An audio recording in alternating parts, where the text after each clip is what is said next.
Ooh. Rory and Lyle. Rory and Lyle.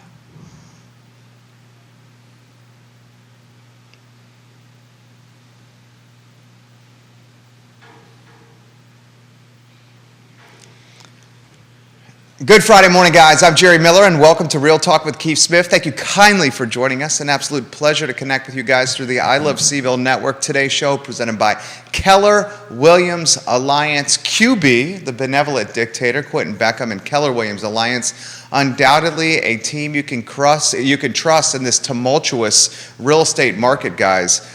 I mean, 6% plus interest rates. They've hit 6% and they escalated today for the first time since 2008. I have a feeling that topic is going to come on the show. Before we welcome our esteemed guest, the king of content, Neil Williamson himself, the president of the Free Enterprise Forum.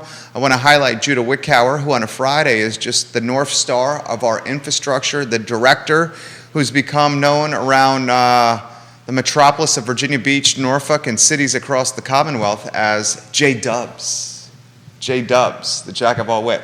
Judah Wickower, why don't we go to the studio camera? He liked that. He rarely laughs at my jokes. Today he did. I feel pleased. I feel blessed. Studio camera, Neil Williamson is in the house. My friend, first, how are you?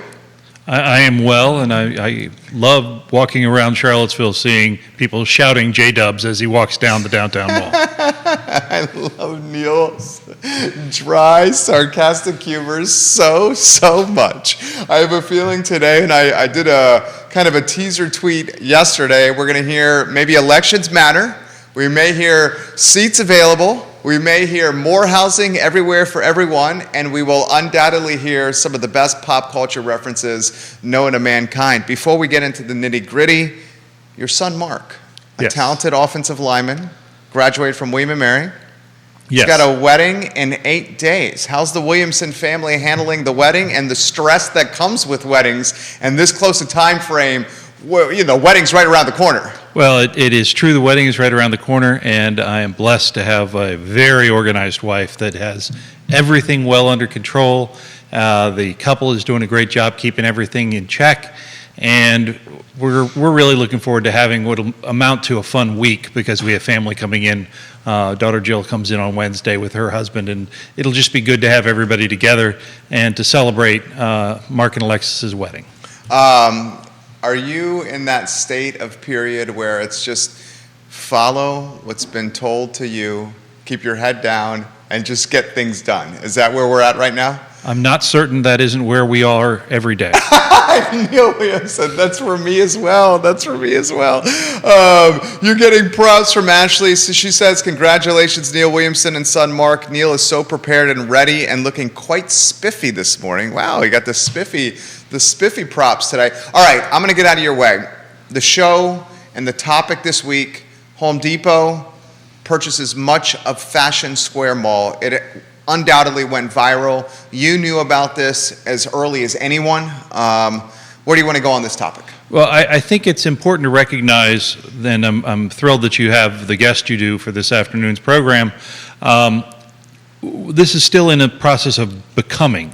There are still designs to deal with and the like, but it's a done deal. And I think it's important to recognize that one of the things that I've said on this show a number of times, in order to have any plan come to fruition, you need to have a willing property owner. The county put forward a plan called RIO 29 that included intersections going through Fashion Square Mall. That at the time I found to be troubling since they don't own Fashion Square Mall, but they were saying these are things that could be. Don't take it literally. They're lines on a map, it's hard not to take them literally. That being said, those lines aren't going to happen, but the idea of the connectivity between throughout the parcel may happen because now we have 2 or 3 distinct uses that may end up being 2 or 3 distinct buildings.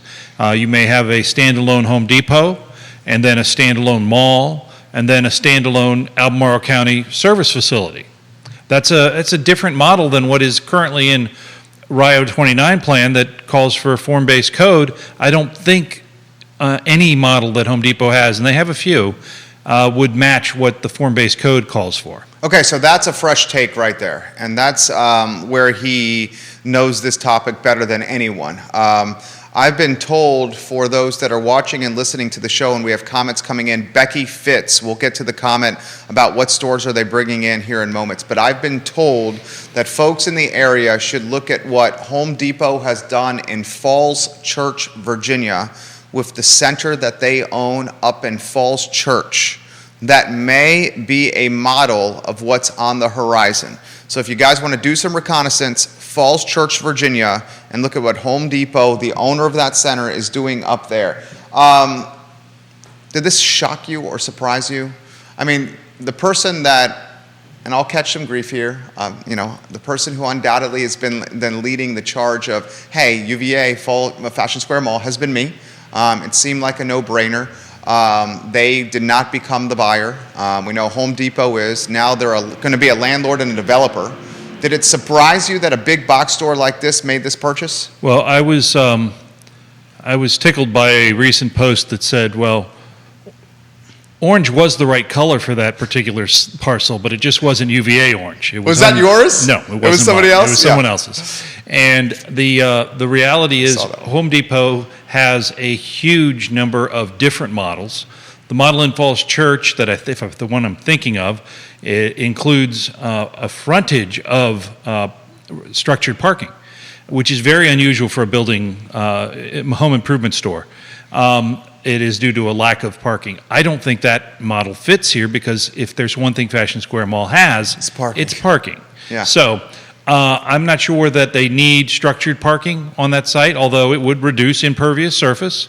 Perhaps if they change the other to less impervious surface. I think that it surprised me a little bit. Home Depot has been very interested in this market for a long time.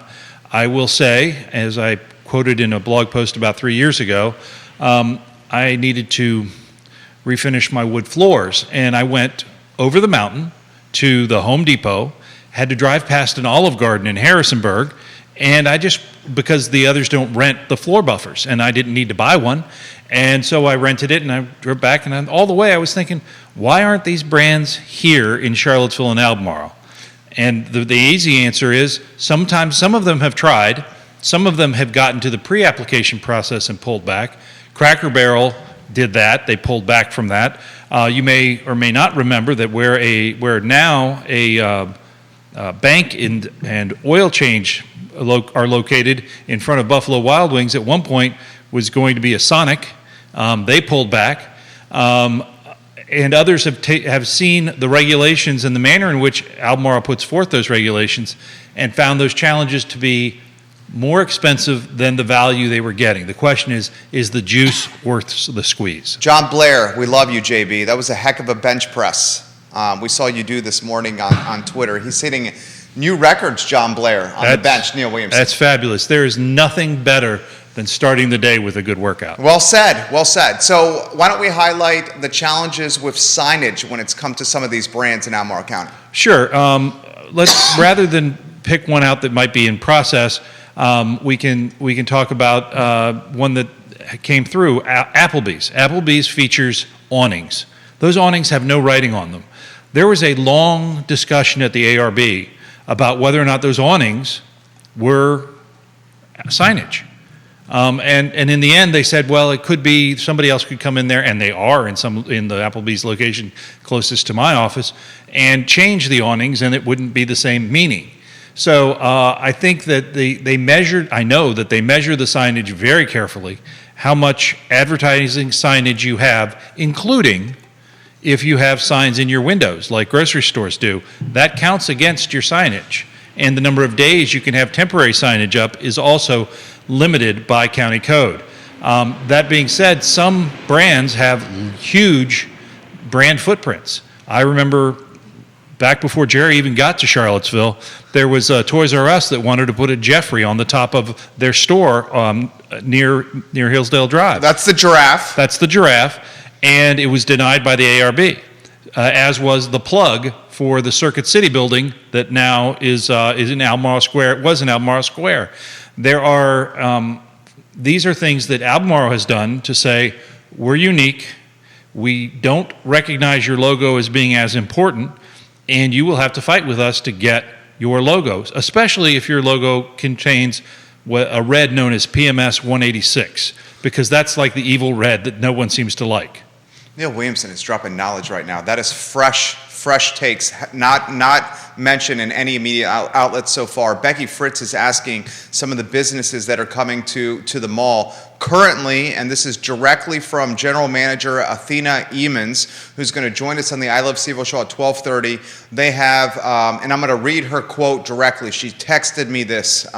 In the past several months, we have or will be opening just over 31,000 square feet of new retail, including Bintastic, Elite Empire, Snaptrap, and Nails Next Door. She also said there will be an additional 5 new tenants announced before the holidays. I spoke to some of the tenants. The tenants were very, very, very, very straightforward with me. They said they've been working with Albemarle County since May to get their businesses open and are still in purgatory when it comes to opening their businesses. A lot of these are literally mom and pops, like I'd say just about all of them. And fortunately, Athena and her team at JLL has worked with them with their lease to try to limit overhead since this process is taking so long. She also indicated that previous managers would not have been so flexible or generous. They would have said to these tenants, you're paying full rent, you sign the lease, you give us the full nut every single month. But the majority of them, Neil, have filed permitting. It's the CO since May. Certificate of occupancy. Certificate of occupancy, and still it's in limbo. Right now, building permits are taking in Albemarle County. A simple building permit, this isn't a rezoning or a site plan, a simple building permit is taking between 60 and 120 days. The biggest problem with that for builders is there's no consistency.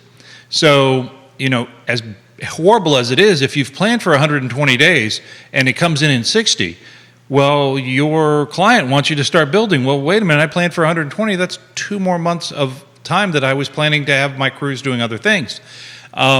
In defense of other management, I would suggest that this is the market at work. This is Smith's invisible hand. There was capacity.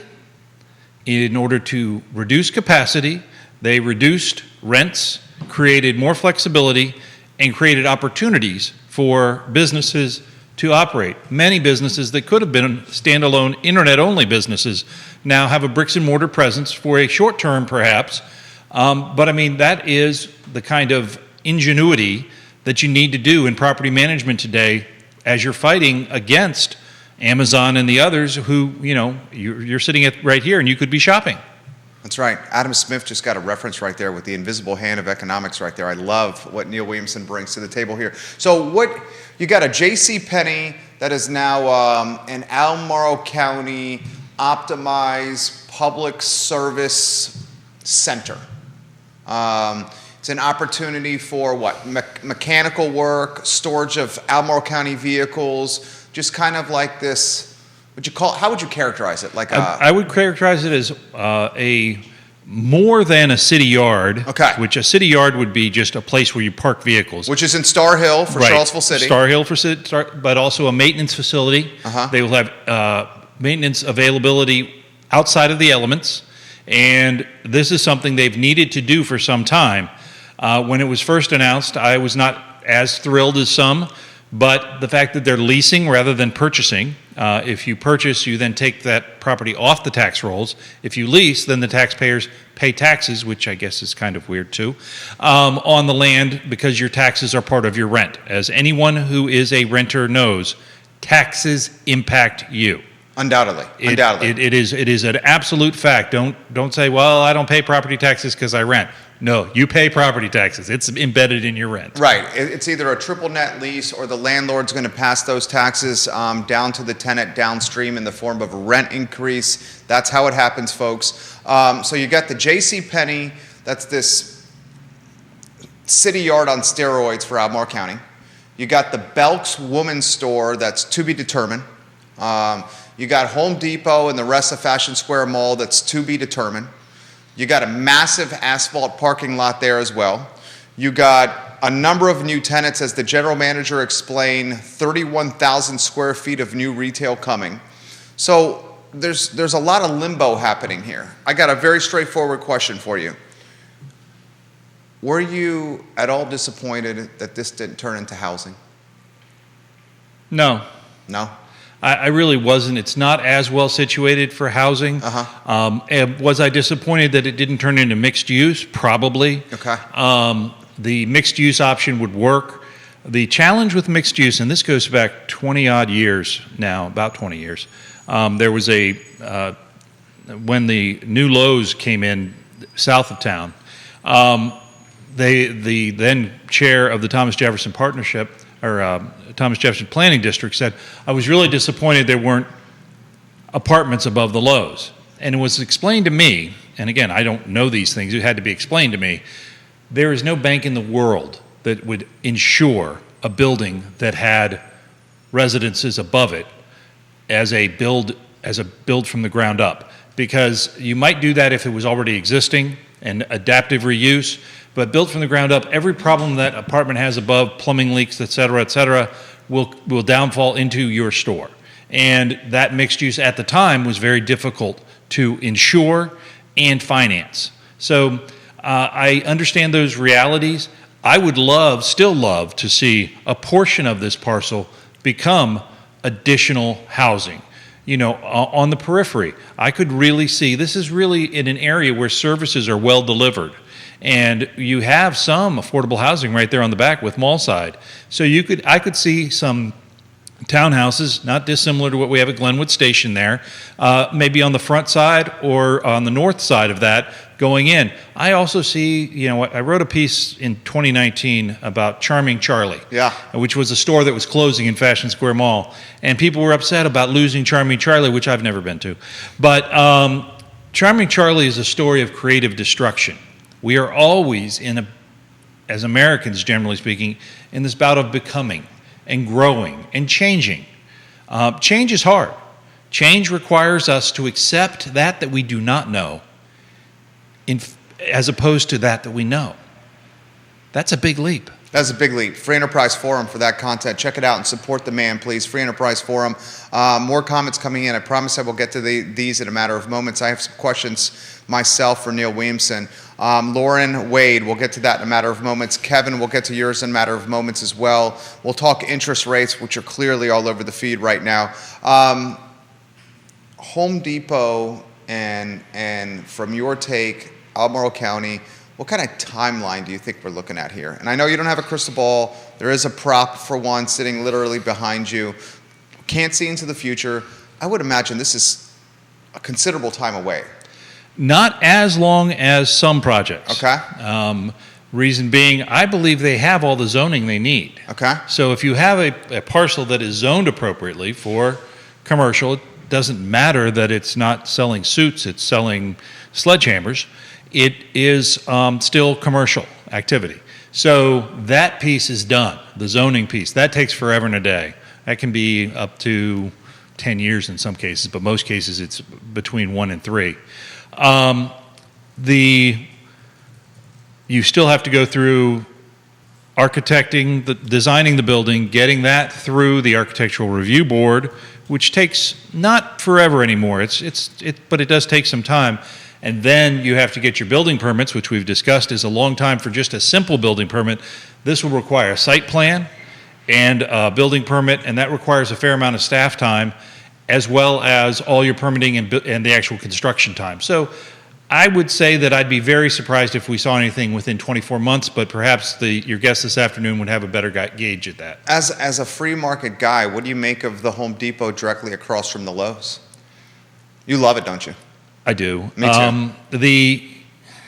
As many of you know, I grew up in the Northern Virginia area, and there was you'll appreciate this from an advertising standpoint, Harry the homeowner. Okay. Harry the homeowner was the mascot of the Heckinger Company. Heckinger was a small regional hardware store, and it owned the DC market. When Home Depot and Lowe's came in, There was actually an article in the Washington Business Journal, and an executive at Heckinger just said, we've been charging too much for too long for our products because they could. Competition is good. Well said. Directly across the street from each other, and I think anyone who's been to that Lowe's, Judah's given the nod as well. If anyone's been to that Lowe's on 29, it can be a cluster, man. And it's not always the best from a help standpoint. So having a competitor directly across the street, I think is going to raise everyone's game and make everyone offer better service, better price points to us, the customers. The impact of this project on Albemarle County as a jurisdiction. Anywhere you want to go with that one? Well, sure. This actually dovetails back to your housing question. By this not being in housing, the way that the current tax regime is in Albemarle County and most of the United States, housing does not pay for itself, but commercial activity exceeds paying for itself. They pay the freight, plus you get 1% of the sales tax returned to you. Now, if you have X number of people buying 2x4s and you have one store to buy 2x4s, do you then have 0.5 people buying 2x4s in each one, or do you increase the number of people buying 2x4s? That's a great question. And so do you cannibalize the tax base, or do you expand it? My guess is there's an expansion, but I also know some folks that live specifically west of town that make no bones about going over the mountain to John Blair Land to do all of their home improvement shopping because they get better pricing and like to go over the mountain. Judah's giving the nod. Oh, Judah wants to slide in the mic over and wants to go on a 3-shot. Look at that. Judah Wickhauer, jump in here.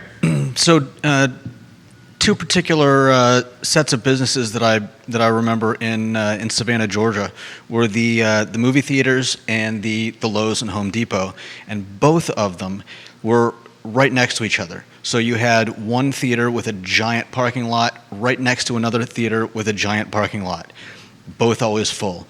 Lowe's and Home Depot was exactly the same. They were literally right next to each other, parking lots right next to each other, and both of the lots were always full. People went to whichever one they wanted, and I don't think any of those businesses were having any problems. Good take right there from Judah Wickhauer. Becky Fitz has this question. Becky, thank you for watching the show. Neil, why is Albemarle County so strict on signage for businesses? That's a great question, Becky. It actually draws back to 1976. When Jerry was just a mere twinkle in the eye.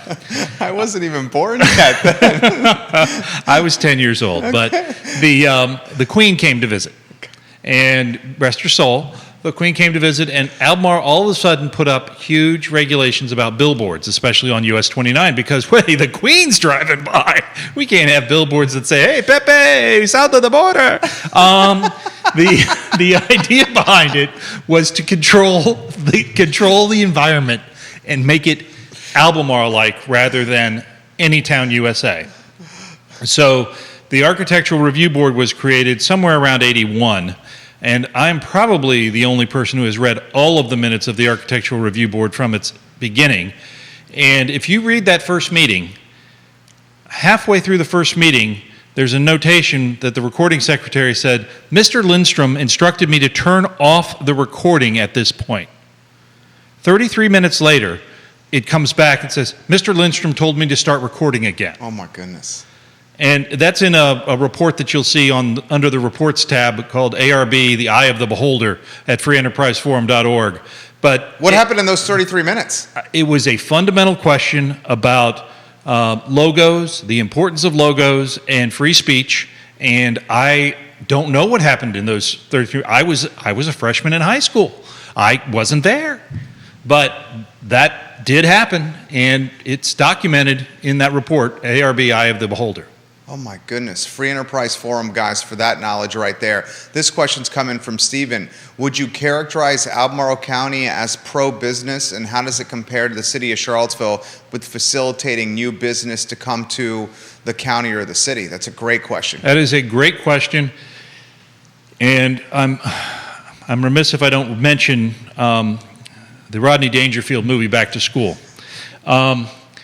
in that movie, Rodney Dangerfield sold big and tall men's clothes. And his point was, if you want to look skinny, have fat friends. So when you stand Albemarle County's building permit approvals up against Charlottesville, Albemarle looks pretty good. Charlottesville is currently trying to rework their entire neighborhood development services. They are in a mess right now.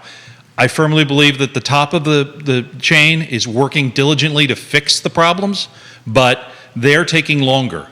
That being said, would I consider Albemarle business friendly? Depends on the business. Depends on who you know. Depends on how you go about it. I have an unbelievable amount of respect for Roger Johnson, who's the economic development director. He's awesome. He's awesome. I'll tag him. He is awesome, but he is also one of the people that understands Albemarle and how Albemarle does things. And so he needed, when he came in, and there was someone there before that was a little more of a bull than China shop, that said, you need economic development and you should smarten up and realize you need it. And instead, Roger's come forward with, okay, what would economic development that you would approve look like? Should we keep the jobs that we have here by giving somebody a place to expand or ability to expand? The idea of, well, where will your children work? How about the career ladder jobs? Where are those jobs? These are really deeper questions than, do you want to have a Sonic at the end of North 29? Well said. You're getting a question, more of a comment for Paul McCarter, who's watching the program. Paul, we love when you watch the show of Avenue, and he said Home Depot and Lowe's, when it's all said and done, offer very different services. And this will be very, very evident when they're next to each other on 29. I couldn't agree more. The buffing story being one, the tool buffing story that I had to go over the mountain in order to get it, because that's a service that Home Depot offers that Lowe's does not. Jamie Turner, welcome to the program, the mayor of Gordonsville, repping the pep and Culpeper. Multiple folks are loving the dad jokes and the pop culture references right now. This question is a very intriguing one. What could make both Albemarle County and the city of Charlottesville more facilitators or better facilitators of business? We all know we need incremental tax revenue, as Jerry likes to put it. That's Grayson, who is watching in Belmont. Grayson, we love when you watch the show. Thank you, Grayson. It's a great question. Right now, Albemarle County is going through the beginnings of its comprehensive plan they've labeled AC 44. Charlottesville is going through a zoning rewrite. There have been a number of announcements about economic development recently. We may touch on some of those across the state. My question every time I read an economic development success is, where would we put that here? Where would that go? And the answer is, there are no spots ready to go.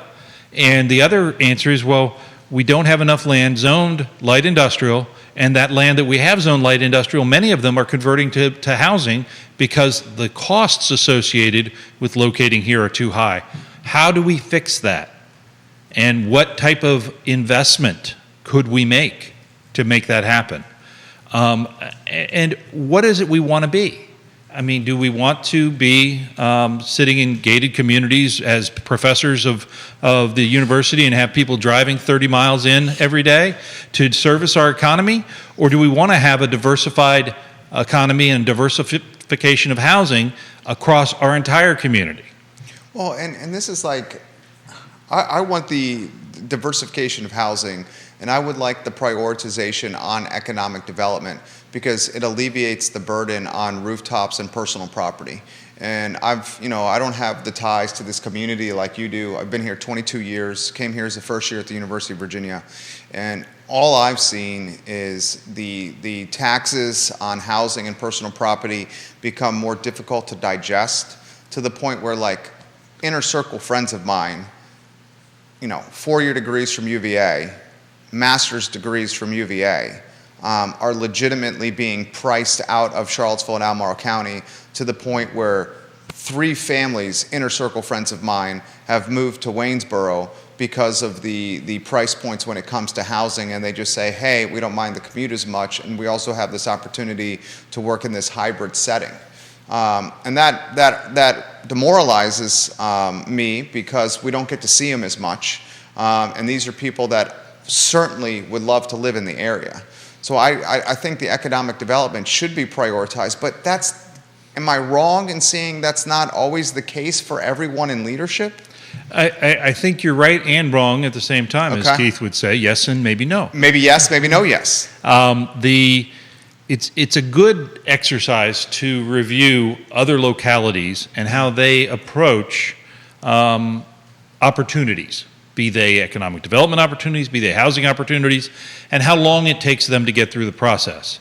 On the other side of the mountain, you do see a faster track. In Greene County, you see things move, not rocket speed, but they move much quicker than they do in Albemarle and Charlottesville. Louisa has gotten a little bit slower in the last 2 years, but they are embracing the idea of increased economic development. What they're embracing, as Waynesboro and others are, is, come and live here. Come on, we got cool stuff. and we're gonna, when you get the rooftops, we'll get the other stuff. And we'll let an Olive Garden come in, sure. We'll let the Cracker Barrel have their porch. It's fine. We don't have quite the hang-up some other people do. This, Alan Polson, welcome to the program. You got a lot of folks watching here. Becky, you're opening up Becky's eyes to this. She has a very good question. How often, Neil, are the signage restrictions reviewed and updated? Trying to recall, we did have a review within the last 8 years. It was a fairly decent sized review, and those signage requirements are based upon square footage as well as road frontage for the calculation, and it's probably a higher calculation than this liberal arts major can do. And before I get branded as someone who has been born and bred here, I only have a few more years on Jerry because I moved here. I'm a newbie. I moved here in '99. Okay, so right about the same time. Me, as a first year, probably not nearly as in tune with things as you, the professional in 1999 who came here. Paul MacArthur follows up his comment by saying Lowe's targets the homeowners and those with a decorating mindset, while Home Depot is targeting contractors and more of a construction mindset. So maybe what Paul's alluding to, and Paul, I don't want to speak for you, we've dubbed him the king of the South Side. Paul, we love when you interact with the show. You genuinely make the shows better, man. Maybe what he's alluding to is this will drive tax revenue because it's a different customer base. Lowe's more the layman, the family customer, moms and dads. I actually found out yesterday you can't say moms and dads anymore. The preferred nomenclature is parents now. Which is... things I learned. Yeah. So it's now parents is the preferred nomenclature.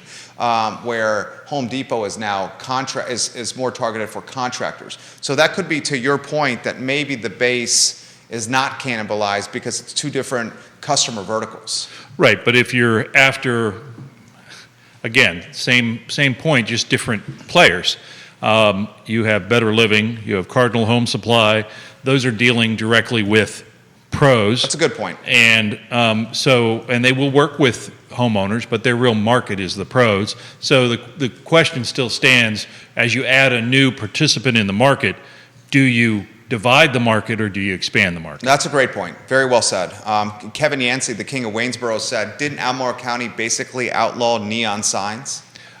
Neon has been, in practice, neon has pretty much outlawed itself.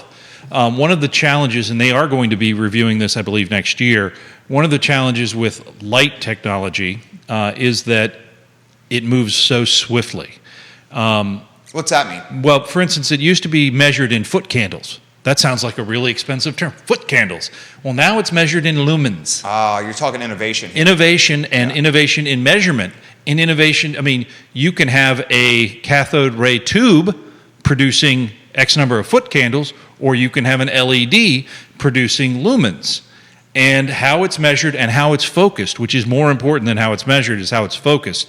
The light spillage is sometimes an issue, and I go back to this term, gosh, too many acronyms, CEPTED, which is preparing places to be safe. Okay. And the idea is, if there's a little light spillage from my parking lot onto the sidewalk, is it a bad thing? If there's a lot of light spillage into the driver's eyes, I think that is a bad thing. But a little light spillage onto the sidewalk might be a safety enhancement. Very well said.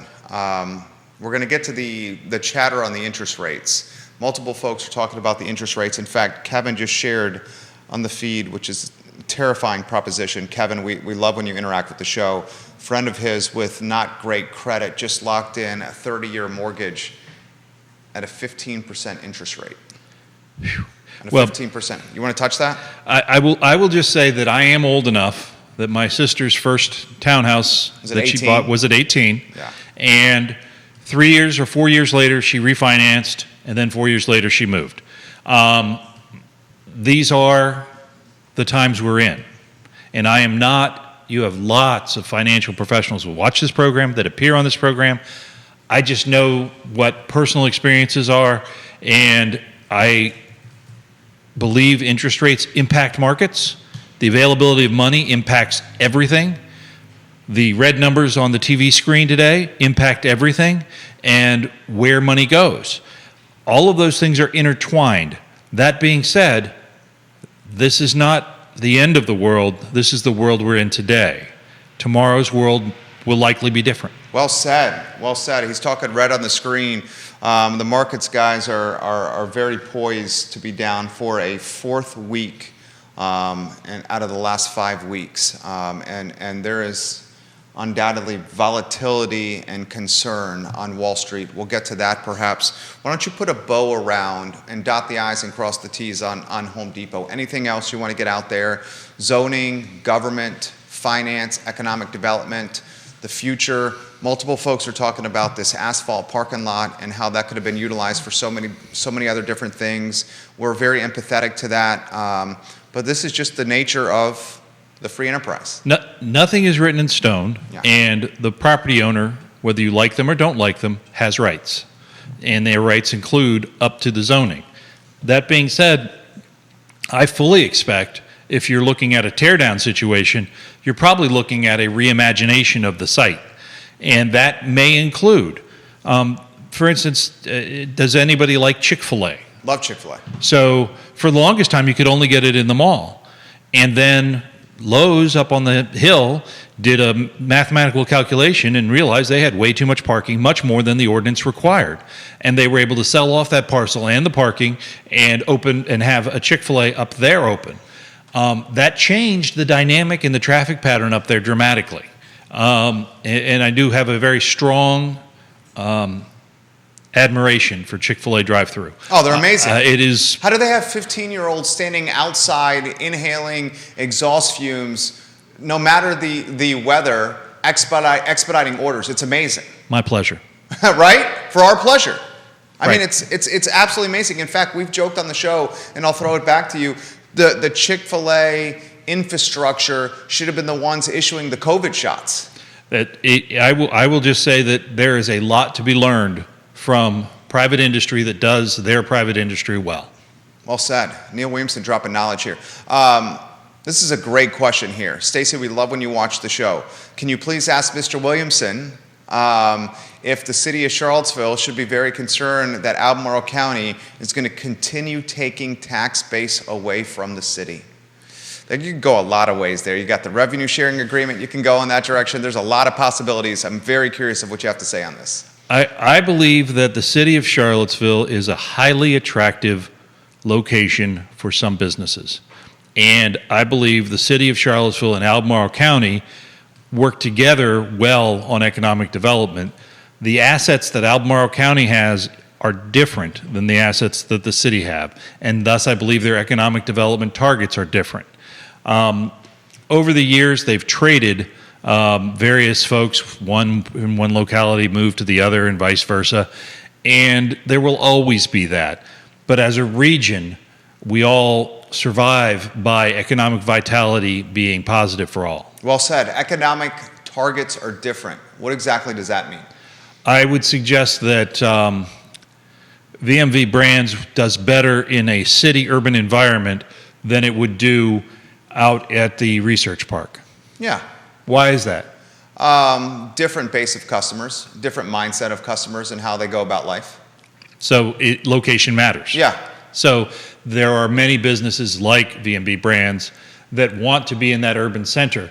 And there are other businesses that are much more accustomed to wet labs and being sequestered on a corporate campus that would fit better at the research park or another location, Woolen Mills, for instance. Spencer says, why are there not light industrial, as he said it, or warehouse spaces available to so many businesses in the area that need it in Albemarle?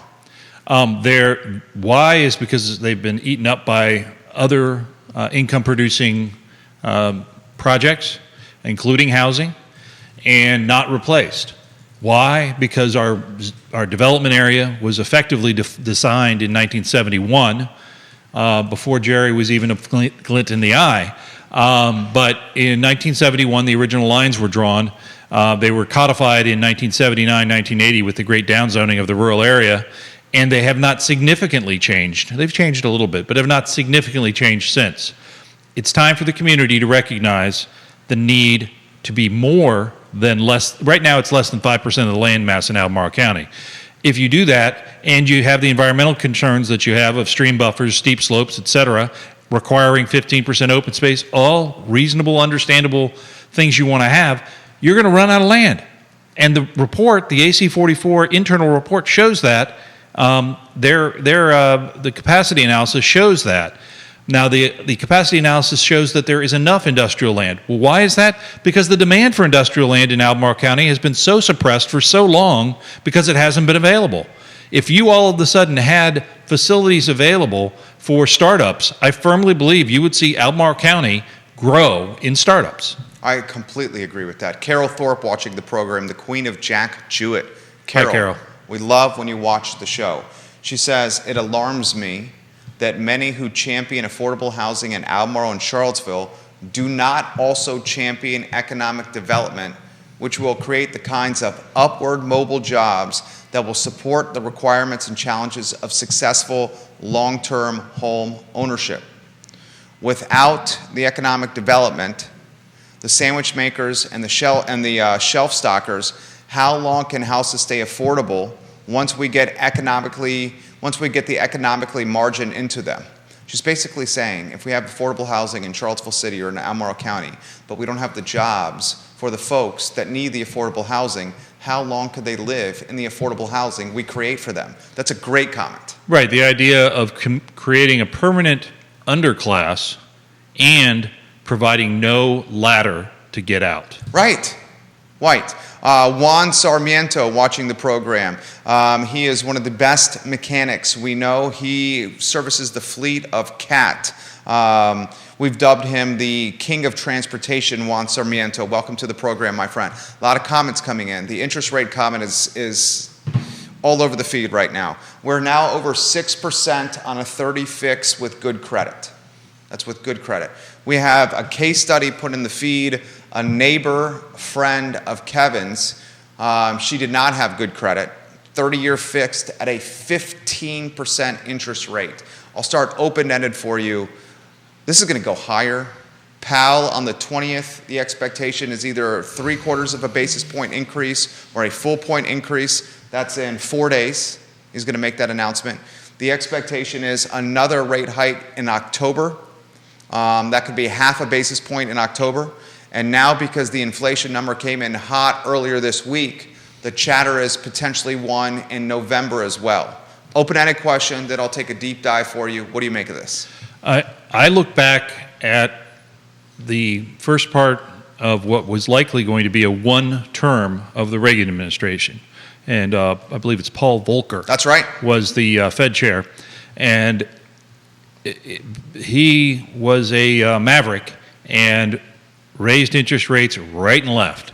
And as he did it, people said Reagan will never be reelected, and we're all going to die with these interest rates. And the folks in the Reagan administration smiled and said, hang on, wait, there's more.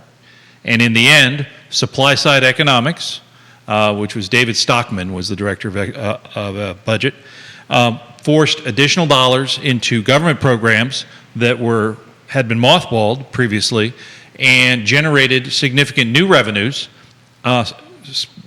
spinning the economy forward.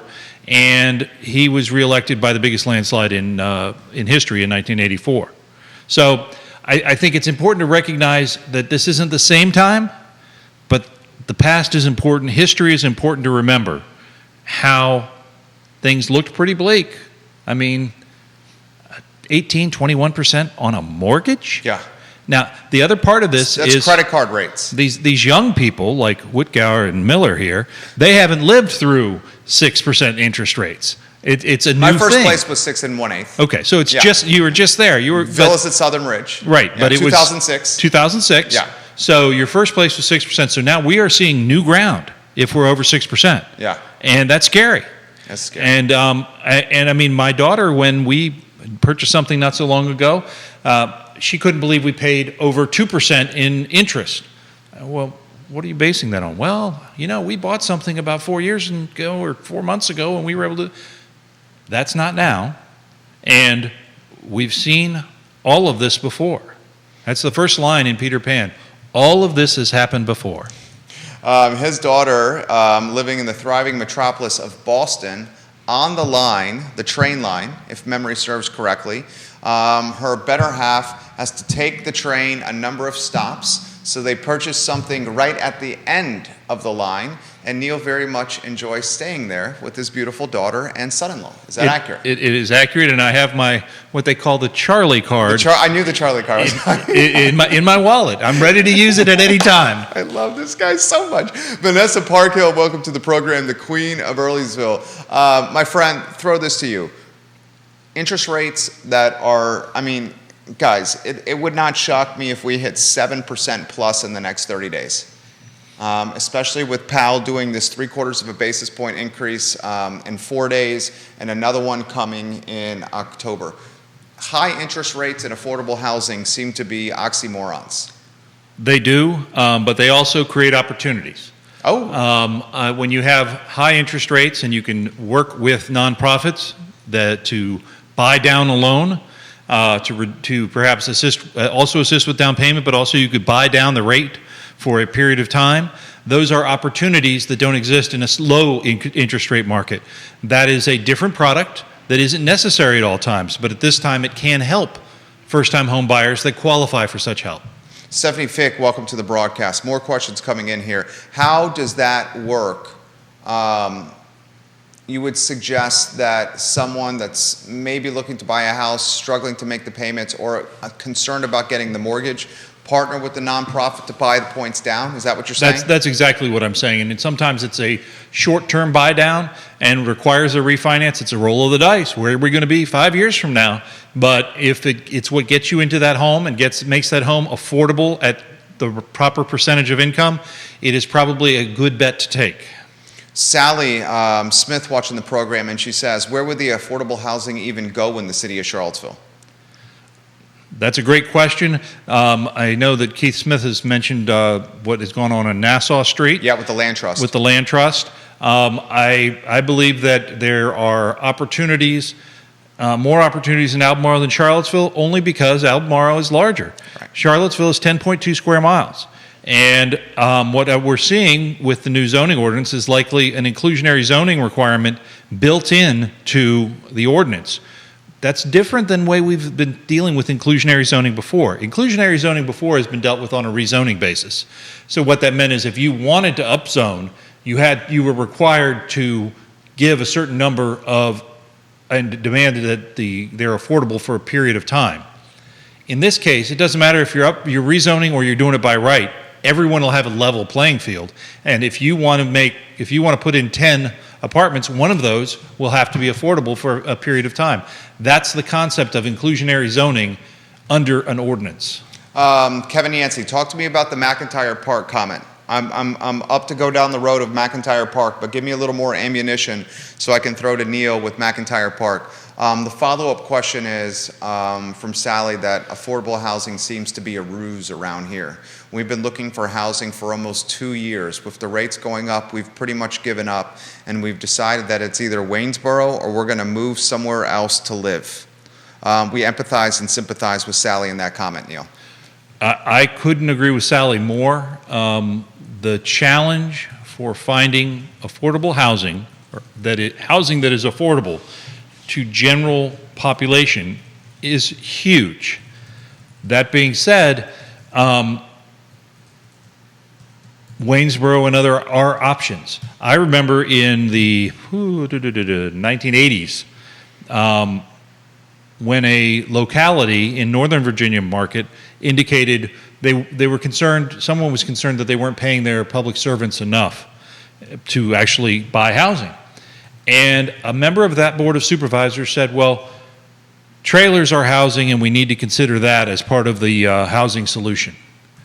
Well, you know, the question is, what are we defining as housing? Is it a 2-bedroom, 3-bedroom standalone house? Is it an apartment? Is it, and what works for you? Most people, housing decisions are not philosophical decisions, they're family decisions. You've got a baby on the way. You have a need for more space. You downsizing. All of those decisions are personal decisions. And they're impacted by macro decisions of what the economy is today and how many houses are available and how many units are available and what's acceptable to you. I will tell you, I haven't lived in an apartment since my college days. I've lived in a shared house, but I haven't lived in an apartment since my college days, and I don't want to go back. Right. Juan Sarmiento says, that's why I live in Louisa County, affordable housing. Then he commutes to Charlottesville City, where he's one of the top technicians for the Charlottesville Albemarle Transit fleet. We have monikered him the king of transportation. Brittany Gray watching the program, the fantastic realtor, Brittany Gray. She says, we're working on affordable housing right now, Neil, in Fluvanna County. And when you work on affordable housing, and Keith likes to say housing affordability, there are a couple of ways to work on that. And you can work on that with projects, you can work on that with policies, you can work on that by working with the laws of supply and demand. And I know of several large projects going on in Louisa County and some that are on the books, perhaps, in Fluvanna. They may not have come to fruition yet, that will increase the supply. And when you increase the supply, you increase governmental demands as well. And that needs to be recognized that, yes, when you build more housing, you get more people. And when you build more housing, it lowers the cost of housing. Lauren watching the program, great interview. Can you get Neil's take on the transportation issues the schools are facing? Sure. Well, the schools, I was horrified when I heard that Charlottesville City had 6, count them, 6 bus drivers. And this is not unique. In fact, Louisa County is unique in that they have a full bullet of bus drivers. This is something going on around the state, going around the nation. And it is a concern, a crisis. Getting a CDL license, there's a couple of different things that can be done. One thing that has been considered in Charlottesville and was discussed early on, do we have to have the big bus? What if we had a fleet of smaller vehicles? Would we get enough drivers to drive the smaller vehicles? Now that means you need to have more drivers, but you don't have to have a CDL, a commercial driver's license, in order to do it. That being said, I think that that's part of the solution. There was some discussion yesterday about privatization. I have no problem with privatization. I have a problem with the schools privatizing some. If you can't provide for all, provide for none. I really do have that concern. And it is because what it does is it creates 2 classes of citizens. Yep. And public education is supposed to be a meritocracy that's open to all. And anything that creates division in that creates a problem for me. I give him props for that. Props for Neil. After yesterday's show, I got feedback from 2 neighborhoods who listened to the show, and they're going to move forward with, it's the parents. They're not even going to wait for the schools. The parents are going to contract out the service themselves. At least they said they would. Mm-hmm. Because there was some liability issues if the schools did the joint venture with private business. I'm not sure public can do it in that scenario, but the parents can hire a private transportation service Absolutely. To get their kids to school. They can, and there is nothing, for viewers to know, there is nothing that I'm aware of in state code that mandates the locality provide transportation to the schools. I know that's sacrilege, but That is my understanding. Okay, so I'm learning here.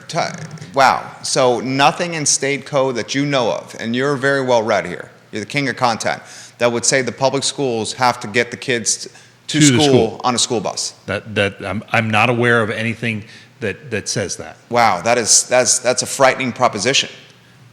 It's Because reality. if the schools don't get the kids to school on a school bus, and granted that's not really happening in a very optimized scenario right now, what happens to the two-parent working family? Right. Well, it changes the dynamic. Yeah. And what you're talking now about these two neighborhoods, which is really just glorified carpooling. Yeah, that's what it is. It's glorified carpooling. Right. And Except there's a third party involved. there's a third party involved. And money. And money. So you're hiring a driver. Yeah, it's what Kelly Jackson called yesterday Uber for kids. Yeah. And there's absolutely nothing wrong with that. And the opportunity will be there. And that may reduce the pressure on that, which is your point, on the other venues of transportation.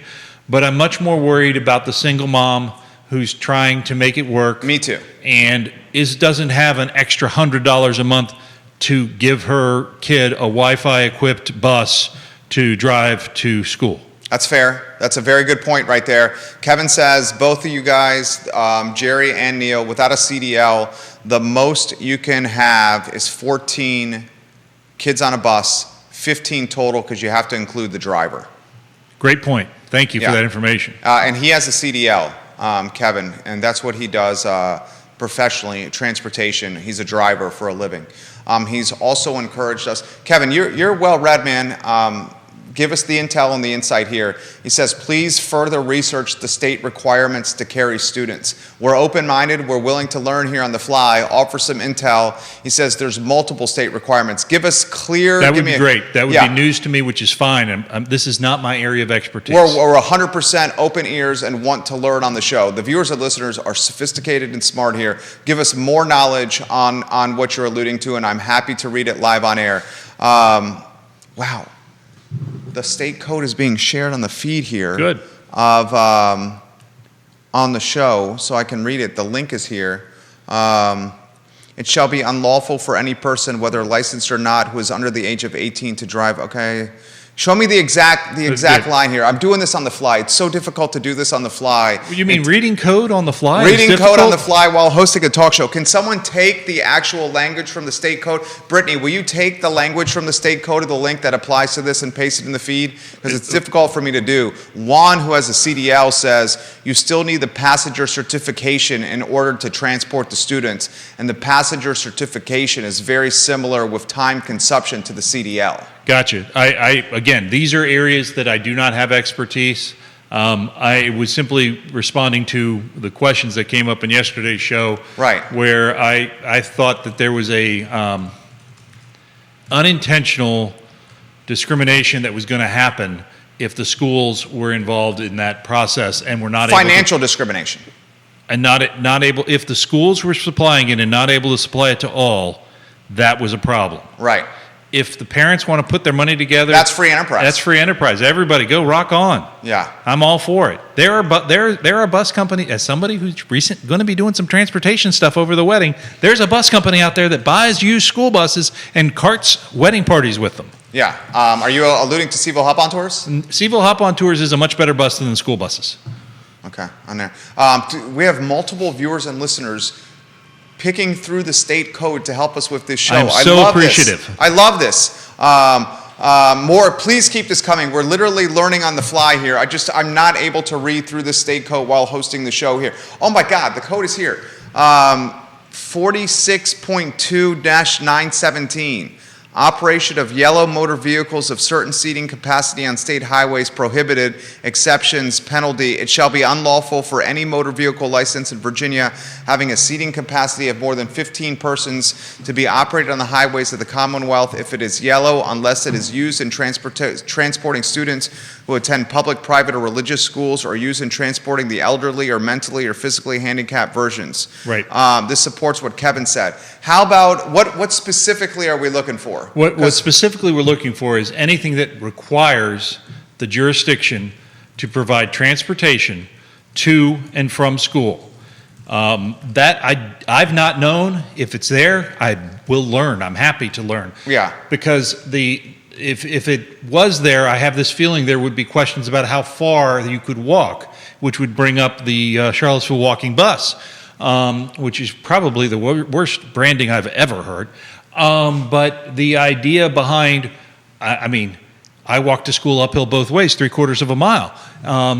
But it was, that was what we did. The Charlottesville walking bus is the moniker given to what's going on in Charlottesville City as groups of parents are helping shepherd students from neighborhood, air quotes, bus stops, and then they walk them, they shepherd them to the schools. Yes. And I agree the Charlottesville walking bus is a terrible brand. We're not knocking the effort. No. We're just knocking the moniker. Right. On the show. And I will give Dr. Gurley props, the superintendent of Charlottesville City Schools, who legitimately is like part of the gaggle of students and parents walking from the neighborhoods to the schools. I saw him do it with Venable. I mean, he's on the front lines. And he's doing it when the cameras aren't there. Right, exactly right. That's very well said.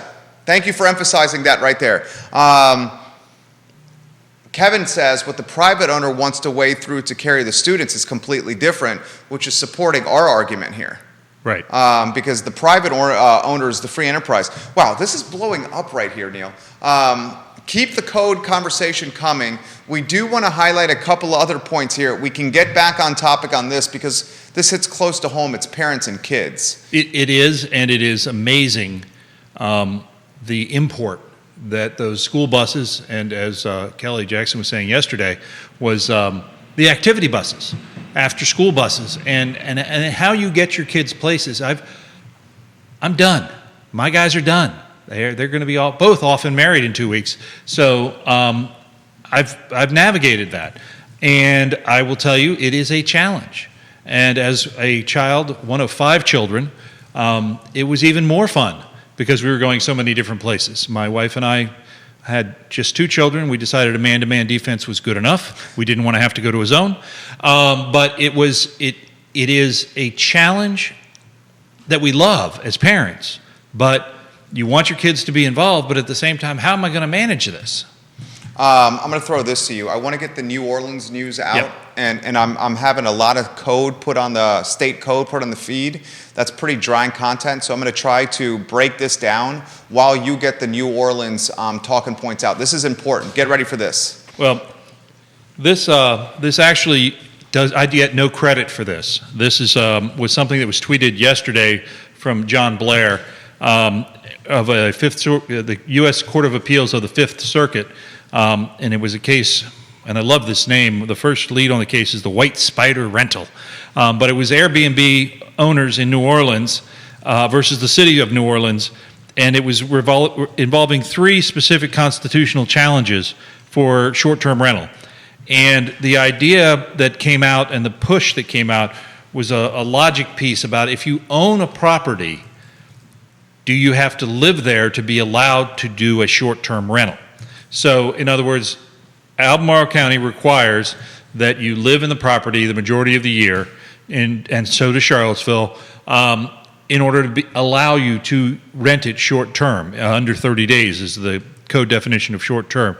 Now, this case out of the Big Easy does not directly apply to Virginia, but the logic behind it does. Property rights, and it's actually a case worth reading because there was a clerk that had fun with it. Well, that doesn't work either.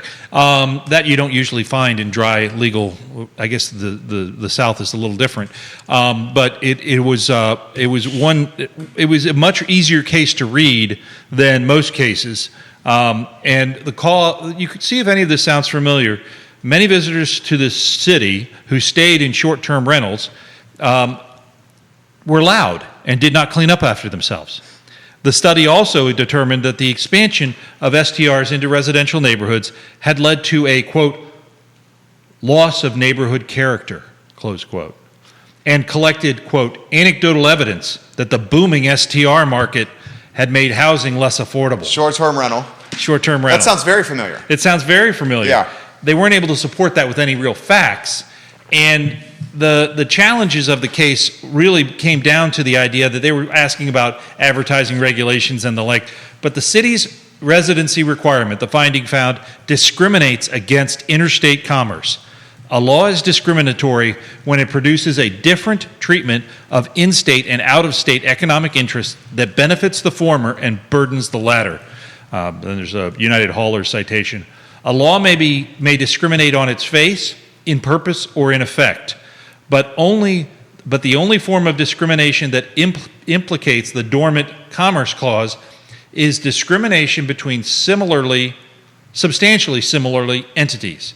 The residency requirement discriminates on its face on out-of-state property owners.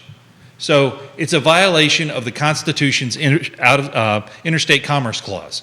It will be fascinating to see if some libertarian lawyer somewhere takes this up and finds a willing Airbnb or short-term rental to move forward with this in Virginia. Because this ruling, while a federal ruling, only covers the 5th District and does not, and it cites Louisiana Constitution law rather than Virginia Constitution. But I believe the same argument can be made, and that was quoted, that was the tenor of Mr. Blair's comments, not providing legal advice, because I'm not an attorney and I'm not quoting Mr. Blair directly as an attorney. Did you stay at a Holiday Inn Express last night? But I did not stay at a Holiday Inn Express last night. I love Neil so much. Dude, you're completely right on the transportation. Brittany's gone. Brittany Gray, you've made the show better. 22.1-176 in the state code, transportation of pupils. A school board may provide for the transportation of pupils, but nothing herein contained shall be construed or requiring transportation of pupils, except when it comes to handicapped students. Yep. So Neil's right. My goodness. The school system does not, I didn't know that. I legitimately didn't know that. Well, I knew you were right all the time, No. But I didn't know that the school system did not have to provide transportation. Every now and again, a blind pig finds an acorn. You're 99.99999% of the time absolutely right. So did you hear that, Mom? I can't say moms and dads. Did you hear that, parents? The public school systems no longer is not the right phrase. According to state code, are not required to provide transportation. They can if they choose. They may. Yeah, they may. The code language suggests that they may. They may. And taxpayers, for infinitum, have asked that they do. Right. That is different than being a demand. So, okay, so let's take a deep dive on this. God, I love this show so much. So all these people, and me included, hell, I'm leading the charge here, that have been holding Dr. Matthew Haas and the school system, the school board, incredibly accountable with this following we have. They can legitimately say, state code says, we do not have to provide this transportation. That's accurate. They probably won't keep their board seats if they were to say that, because you're represented by an elected board in Albemarle and Charlottesville. But superintendent is not. Superintendent is not, but superintendent only does, the superintendent acts on the board's actions. But he did get a contract renewal. He did, but it is, the board makes policy decisions. The school board, the superintendent implements those decisions and manages all staffing issues. So the school board, and he's right. I'm literally thinking about this on the fly. My mind is blown here because I think the large majority of people, so everyone that's watching this program, I think are equally in this scenario where their mind just got blown.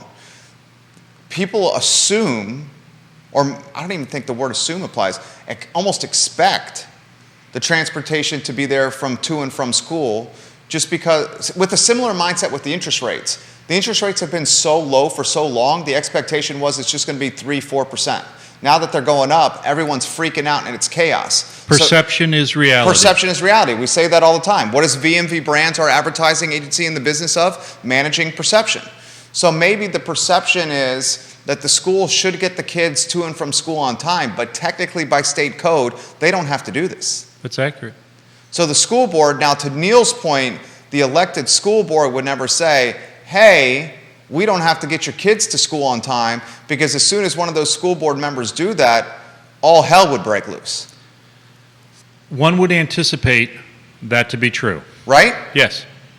Because that would, and you talk about the wealth gap or discriminatory tendencies towards folks that don't have money, that would really, really, really impact the financial margin families. It would, but it is, and so the question that logically follows is, should the state code mandate it? This is a great comment from Brittany. Brittany, you just made the show better, the realtor. What is interesting is that they are not required to offer transportation services for children, but they did mandate masks on buses for kids and drivers, far longer on the bus than in the schools for an optional service. Dude, think about what she just said here. That's great.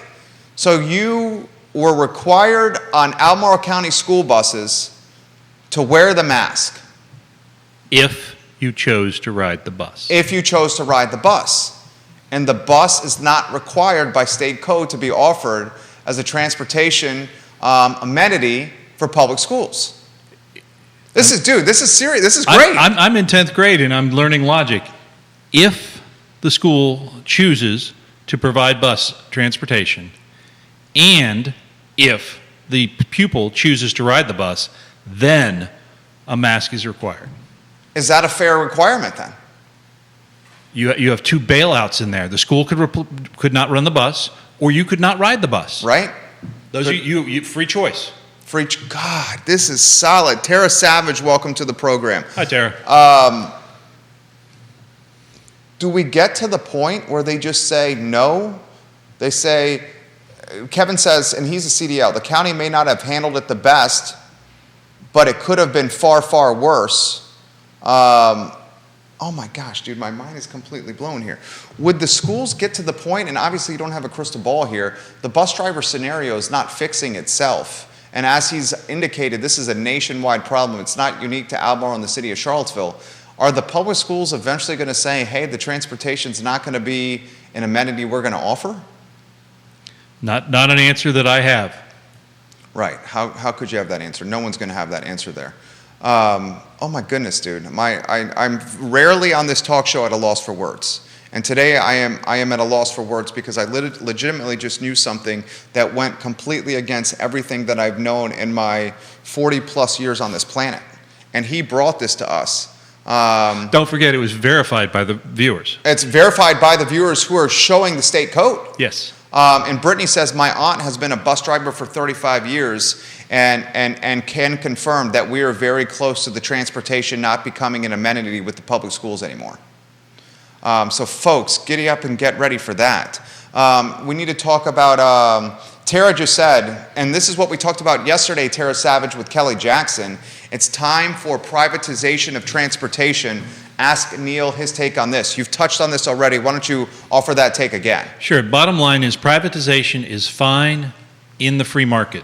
Privatization of the buses, unless it was universal, would be inappropriate for the government to provide because it creates haves and have-nots. It creates a line of discrimination. If there are not enough buses and they have to choose who gets to ride and who doesn't get to ride beyond geographic location, that creates a discriminatory practice. I believe the private sector could solve this. That being said, I don't think it'll be cheap. No, I don't think it's going to be cheap at all. And looking at the Miami link that I sent you, it wasn't, I believe it was $100 a week. $100 a week per kid? Per kid. That's astronomical. Yeah, I don't see that as a solution. No, that's not a solution. And that $100 a week price point was with the economies of scale, or was it a very narrow customer vertical or rider vertical? This was out of Miami, Florida, which is a pretty big customer base, and it seemed like a decent size operation. Damn, dude, this is heavy. This is heavy. We're not going to get to this many comments here. It's 11:31 here, and we got to prep for the I Love CVille show. Neil Williamson has undoubtedly crushed it today. Can you talk briefly or give the cliff notes? Philadelphia firm is Baltimore's most aggressive buyer of vacant row houses? Sure. There was an article in the Baltimore Sun in the last week focused on a private sector company that is buying up and is one of the largest buyers in many of the low-income neighborhoods where buying up vacant buildings, refurbishing them, and renting them out to what is called Section 8 HUD rentals. There's some concern that with this consolidation of ownership, it becomes a slumlord, and that hasn't come to pass yet. But interestingly, in the article, it talks about a nonprofit that was trying to do much the same things, and they wouldn't buy the vacant lots in some of these areas because they were so far gone. And the concern was they're putting good money after bad, because if they don't have the rest of the community already built up, the row houses that they're refurbishing will only eventually just deteriorate. So it's an interesting dynamic. It's out there. It's a concern across the nation of corporate ownership of rental properties. I don't share much of that concern. I believe it's the free market finding a way to make it work. Generally speaking, these are bootstrap operations. In this case, it's a larger operation out of, I believe it's out of Boston, that's doing this work in Baltimore specifically. But they have boots on the ground and contractors on the ground making it happen, converting vacant buildings into affordable housing. I see it as a good thing. Yeah, me too. Dude, one of the best shows we've literally ever done. Neil Williamson, president of the Free Enterprise Forum. How can we support you? freeenterpriseforum.org. Click the donate button and give me money. Please support the man, guys. He provides tremendous value for the community. Support the man. You crushed it today. I'm out there swinging every day. Dude, you crushed it today. And we'll give some props here for Mark Williamson, who's getting married in 8 days. Thank you. Thank you. It was fun. Always. Yeah. Judah Wickhauer, the director. I Love CVille show is up in good night. 54 minutes here with the general manager of the mall in the house, Athena Emons, to talk about the plans for Home Depot and Fashion Square Mall. 12:30, don't miss the show. Alex Erpy will also join us to talk markets and finance today. A lot to cover, guys. Thank you kindly for joining us on Real Talk with Keith Smith. Keith Smith is out of town. The show is archived at realtalkwithkeithsmith.com. So long, everybody. Neil, that was awesome. Thank you. Yeah, mics are going to go off here in T-minus 4 seconds.